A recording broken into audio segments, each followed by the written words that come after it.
Hello, everyone. Paul Elam here with another message from A Voice for Men and with another visit from Dr. Paul. And today, ladies, let's talk feelings. Well, belay that. I'll talk feelings because if you talk feelings, I won't get to talk at all. I know that sounded insensitive, and well, it was insensitive and quite intentionally so. But keep listening. There's a method to my malice and a message that you really need to hear. I don't want you to miss out on it because you're in a huff over the fact that I regard your feelings at best as obstructive and at worst the primary and overarching cause of failure in your love life, and worse yet as a source of abusive control for anyone crazy enough to get close to you. As ironic as it may sound, if you want a good love life, the first step is to get your feelings out of the way, or at least quit using them as a weapon. So let's get out of Oprah mode and just use our brains long enough to sort this thing out. It starts, like most of your problems, in childhood. That's the cute and annoyingly whiny phase of life that boys, unlike you, are forced to outgrow. You don't get all the blame for that, but if you really want a meaningful relationship, you better start taking some responsibility for correcting it. You see, babies, whether blue or pink, are pretty much alike. When a child gets hungry or dirty or tired or sick or lonely or scared, they tend to react to it by screeching until someone does something about it. It makes sense. Babies, after all, can't take care of themselves.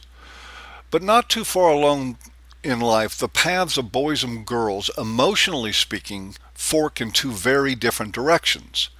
By the time both have some measure of language and cognitive skills, the reaction to all that caterwauling changes, and not so subtly. Pretty early in a boy's life, about the time he can speak in complete sentences, tolerance for remaining a baby wears thin. His wailing is met with everything from ridicule to threats. If big boys don't cry doesn't work, then I'll give you something to cry about usually does, especially after a few rounds of following through. Psychologists will tell you that this is where we harm boys, that we dissociate them from their feelings and shut down their emotional selves. They even call it emotional abuse. But in most cases, unless taken too far, it doesn't abuse boys' feelings as much as it teaches them to start mastering them. That kind of self-control is a pretty good skill that comes in handy at a lot of things, like, say, being an adult. You see, before the psychologists came along to tell us what rotten parents we had a different name for the effect we had on boys, and not so catchy and marketable. We called it growing up, and it was all the rage. We knew, even without a PhD in conjecture, that not maturing was a bad thing. It resulted in all sorts of problems, like permanent childhood and self-centeredness, and women. That's because while we were insisting that boys learn real life skills, girls got a different message. Actually, they got the same message that they'd been getting since birth.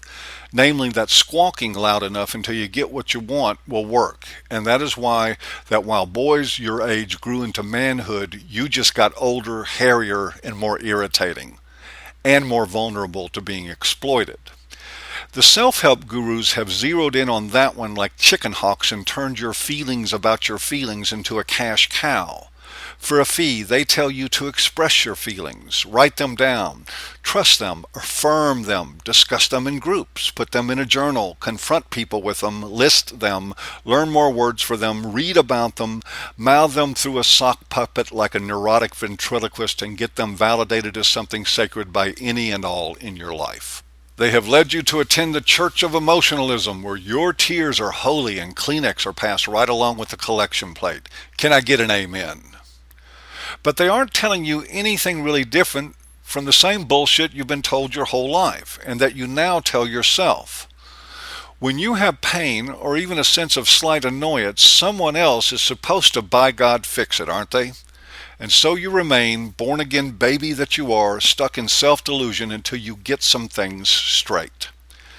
Despite what your therapist told you or what you saw on Oprah, your feelings don't have any inherent value compared to, say, facts, logic, or a good cheeseburger. Most of the feelings you think are so important are as transient as campaign promises and worth just about as much attention. What you feel right now won't be the same thing you feel in a few hours, or if you're like a lot of women, in a few minutes. So expecting your man to stand constantly at the ready as though his purpose in life is to validate and honor every fleeting emotion you have at each and every point of their temporary existence is a non-starter. If that is what you expect, you don't need a relationship, you just need a better therapist. And the same for taking your relationship straight into turmoil because you use your feelings to undermine communications every time a logical solution undermines your agenda. And you know exactly what I'm talking about. The more reason and logic point to your being wrong, the more unreasonable and illogical you become. It is calculated and intentional. It is a tried and true plan of, if being reasonable doesn't get me what I want, I will just be increasingly unreasonable till I get it anyway. Nothing like frustrating someone into compliance. And in a really twisted, perverted way, it makes sense. Hell, you're a slave to your feelings. Why shouldn't everyone else be? And for a while, in many cases, it even seems to work.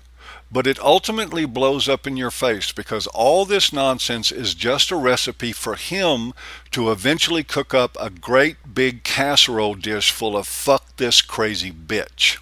Are you feeling me? Ladies, the only real purpose for your feelings is to tell you there's a problem you need to fix. After that, continuing to dwell on them or childishly forcing your partner to obsess on them with you only keeps you from finding solutions. It may annoy him into fixing things for you as surely as you were still laying in a crib. But at this point in your life, that is only to shut you up, and it leaves you less respected and less respectable every time it happens. And so when your man gives in to this, he isn't meeting your emotional needs, and you certainly aren't meeting his. All you've accomplished is pressuring him into changing your emotional diaper. And if you think this is a path to a healthy relationship, think again. Jerking people around on an emotional leash is only a good thing if you're a psychopath. Hostility will always be the natural result for people who use emotions not to connect or create intimacy, but as a weapon to control and manipulate. It is hostility well deserved. Now, there has been a long-running misconception about men and women that has been around about as long as igneous rock. That is, that women are somehow more gifted in the emotional department than men. Of course, that's just more bullshit. Training half the population to be childish, emotional puppeteers in ways that ultimately sabotage their own emotional fulfillment is hardly a gift. It is more like a cruel joke. And it may seem funny with you when you're 20, but it also might seem much different at 45 when you're rapidly graying, cooking for one, and wondering why so many men get tired of listening to you in about 5 minutes. With that in mind, if you want to see evidence of real emotional acumen, consider the following list of names: Shakespeare, Keats, Hemingway, Steinbeck, Gibran, Kipling, Blake, Wordsworth, Byron, and Shelley.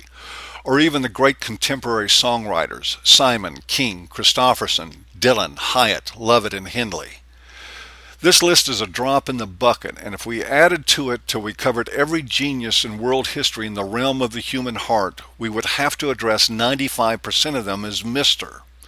In fact, truth be known, most of the men in your life who you have dismissed as emotional zeros more likely belong on that list than you do. You just never knew it because you're such an emotional mess. Feminists would tell you that all this is sexism, and perhaps they're right, though as usual for the wrong reasons.